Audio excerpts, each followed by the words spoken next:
매력적인 사람이 되기 위해 갖추어야 할 대인관계의 7가지 기술. 저는 지금까지 매력적인 사람들은 공통적으로 7가지 관계의 기술을 갖고 있음을 보았습니다. 이 시간 3번째 배울 기술은 너그럽게 베푸는 기술입니다. 당신은 누군가에게 선물을 받아보신 적이 있으실 것입니다. 선물을 받는 것은 반갑고 기쁜 일입니다. 그 안에 담긴 호의와 정성이 마음을 따뜻하게 하기 때문입니다. 상대의 마음과 정성이 느껴질 때면 선물의 값과는 상관없이 기쁨을 느끼게 하는 것입니다.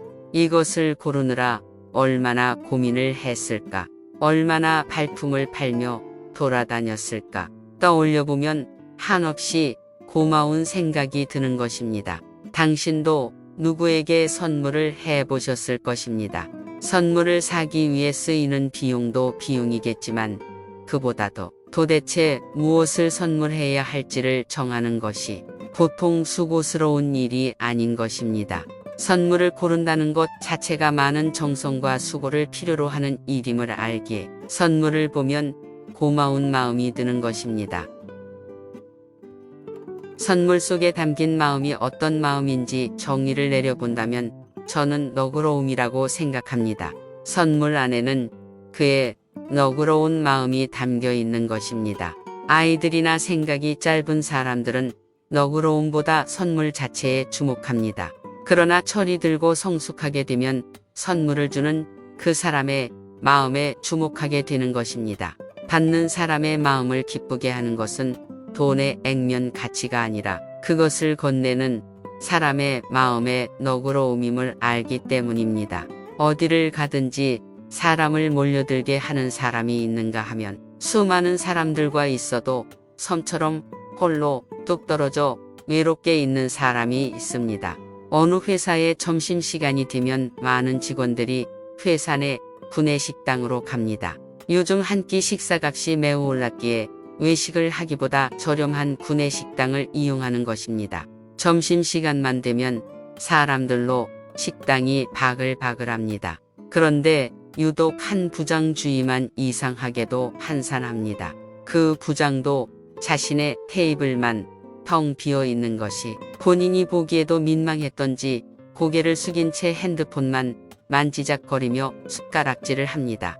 그에 반해 다른 한 과장은 식판을 들고 나타나기 무섭게 그와 함께 이야기를 나누며 밥을 먹고 싶은 사람들이 앞다투어 다가와 앉습니다. 왜 그럴까요? 그와 함께 소통하고 그 사람과 인격적으로 교제하는 것이 유익하고 즐겁기 때문에 그런 것입니다. 당신은 사람을 끄는 매력이 있는 사람입니까? 이것을 좌우하는 것은 외모도 화술도 아닙니다. 뛰어난 외모와 재미있는 화술은 잠시는 주목을 끌 수 있을지 몰라도 지속적으로 사람을 매료시키지는 못합니다. 어디를 가든 따르는 사람들이 있고 무엇을 하든 돕는 사람이 많은 사람은 너그러운 사람입니다. 누구나 너그러운 사람을 좋아하고 너그러운 사람 곁에 머물고 싶어 하는 것입니다. 그러나 너그러워지는 것은 그렇게 말처럼 쉬운 일이 아닙니다. 너그러움이라는 것은 받는 자의 편에서는 여유로움이지만 주는 자의 편에서는 희생입니다. 가지고 있으면 혼자 쓸 수 있는 시간인데 너그러우려면 다른 사람에게 그 소중한 시간을 내주어야 합니다. 한 푼 두 푼의 작은 돈이라도 그것을 모으기 위해서는 수고를 해야 하고 거기에 맞는 대가를 지불한 것이기에 소중한 돈인 것입니다. 그런데 너그러우려면 아낌없이 다른 사람을 위해 사용해야 합니다. 이렇게 너그러움이 좋은 것이지만 너그러움을 주는 편에서는 그만큼의 희생이 따른 것이기에 쉽지 않은 것입니다. 사람은 나이가 들어갈수록 지위가 올라갈수록 책임과 권한이 많아질수록 너그러워져야 합니다. 그것이 어른의 태도이고 아랫사람으로부터 존경받는 비결입니다. 그러나 안타깝게도 오늘날 우리는 어른다운 어른을 만나기가 쉽지 않은 시대를 살고 있습니다.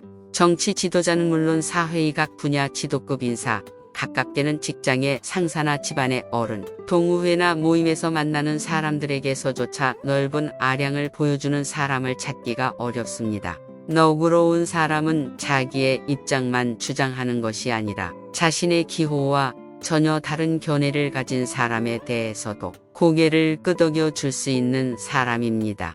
그것이 아량입니다. 정의나 공의나 진리에 대해서는 단호해야 하지만 진리와 상관이 없고 옳고 그름이 분명하지 않은 일에 대해서는 한쪽에 치우쳐 자기 주장에 목숨을 걸면서 굳이 주장할 필요가 없는 것입니다. 지극히 사소한 것에 목숨을 거는 것만큼 어리석은 것이 없는 것이지요. 미디어 산업의 발전과 빛보다 빠른 인터넷의 세상에서 살고 있는 지금의 우리는 과거 그 어느 때보다 많은 정보와 다양한 의견에 노출되어 살고 있습니다. 그러나 서로의 다양성을 인정하는 데는 오히려 더 많이 인색해져 있습니다. 다른 사람의 생각과 삶에 대해 더 많은 정보를 갖게 된 것이 타인을 이해하고 다양성을 인정하는 데 기여한 것이 아니라 오히려 타인을 비판하는 데 기여하고 있는 것입니다. 지식의 크기 자체는 커졌을지 몰라도 그 지식을 수용하는 사고의 깊이와 너그러움은 얄팍하기 그지없다는 인상을 지울 수가 없습니다. 그러기에 오늘 우리 시대에 정말 매력적인 사람은 다른 사람들에게 너그러운 마음을 가진 사람입니다. 너그러운 사람들은 나눔과 베풀기를 좋아하는 마음을 가졌습니다.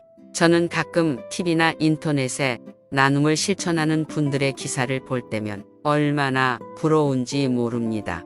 그런데 어떤 이들은 그런 사람들을 향해 바보같이 산다느니 뭘 몰라서 저러는 거라고, 왜 힘들게 저렇게 사느냐고 하면서 오히려 비난하는 경우도 적지 않습니다. 그러나 이미 너그러움을 실천하는 사람들이 왜 그렇게 사는지를 모르기 때문에 그런 생각을 하는 것입니다.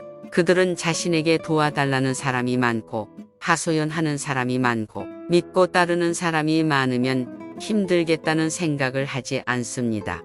오히려 그들은 나누고 베푸는 삶에서 인생의 참된 행복을 느끼며 더 많은 사람들과 함께 행복해지기 위해서 그렇게 실천하는 것입니다. 나이 많으신 어머니가 다 큰 자식들을 위해서 육신이 힘듦에도 손수 김장을 하고 반찬을 만들어주는 이유가 무엇일까요? 그 마음은 사랑하는 자식을 향한 너그러운 마음이기 때문에 그런 것입니다. 그와 같이 끊임없이 자신을 베풀고 희생할 뿐 아니라 남보다 더 깊이 생각하고 더 치열하게 고민하며 사고의 깊이와 넓이를 꾸준히 키워간 사람들은 너그러운 사람이 됩니다. 그런 사람에게는 사람들이 다가와 도움과 자비를 구하게 되는 것입니다. 우리는 눈으로는 태양을 직접 볼 수 없습니다. 그러나 태양의 빛과 따뜻함, 그리고 태양이 만드는 수많은 효과들에 의해 태양을 알 수 있습니다. 마찬가지입니다. 사람의 마음도 직접 볼 수는 없지만 그 사람이 행하는 작은 행동 하나하나를 통해 나타납니다. 우리의 삶을 향한 태도는, 그리고 사람을 향한 태도는 우리가 누구인지를 말해줍니다. 누군가 당신에게 도움을 구한다면 마음을 너그럽게 하고 베품을 실천해 보십시오. 당신이 숨쉬며 살아가는 모든 날 동안 당신이 있음으로 인해 당신 주변의 사람들이 덕을 입도록 해보십시오. 행복하기 위해서는 진심으로 사랑해주고 진심으로 필요로 해주는 사람들이 있어야 합니다. 그런데 이것은 단순히 물질적인 소유가 많다고 되는 것이 아닙니다. 다른 사람의 실수와 잘못은 물론 다른 사람의 생각과 판단에 대해서도 여유롭고 너그러운 태도를 가져보시기 바랍니다. 사람들은 누구나 너그러운 태도의 사람과 가까이 하고 싶어 하는 것입니다. 마음이 너그러운 사람은 베품이라는 행동이 따라옵니다. 베품은 다른 말로 선물이라고도 표현할 수 있습니다.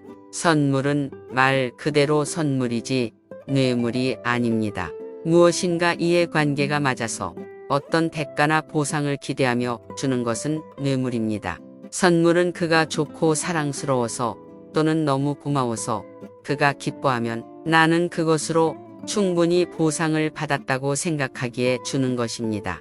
뇌물은 좋아하는 마음이나 사랑하는 마음이 없어도 이해관계만 맞으면 할 수 있지만 선물은 좋아하는 마음, 사랑하는 마음이 없이는 할 수 없습니다.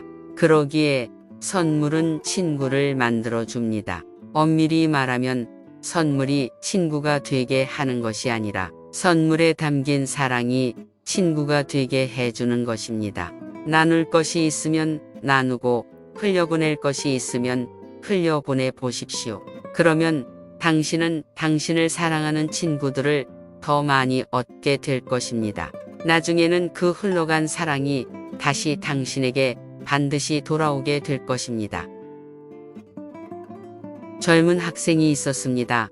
막노동으로 생활비와 검정고시 준비를 하는 학원비를 벌던 시절에 밥값이 없어 저녁을 먹는 날보다 굶는 날이 더 많았습니다. 매일 집으로 가는 길목에 포장마차에 들려 오뎅 1개 사 먹고 국물만 10번은 떠먹었습니다. 그런 모습이 안쓰러웠던지 포장마차의 아주머니는 학생에게 오뎅을 여러 개 담아서 건네주었습니다. 학생의 마음이 혹이라도 다치지 않을까 싶어서 아주머니는 이렇게 말을 덧붙였습니다. 이 오뎅 퉁퉁 불면 팔 수도 없으니까 학생이 좀 먹어줘. 그는 허기를 채우며 허겁지겁 먹는 중에 눈에 눈물이 고였습니다. 포장마차 아주머니의 그 마음을 모를 리가 없기에 한없이 고맙고 감사했습니다. 그 후에도 포장마차 아주머니의 배품은 계속되었습니다.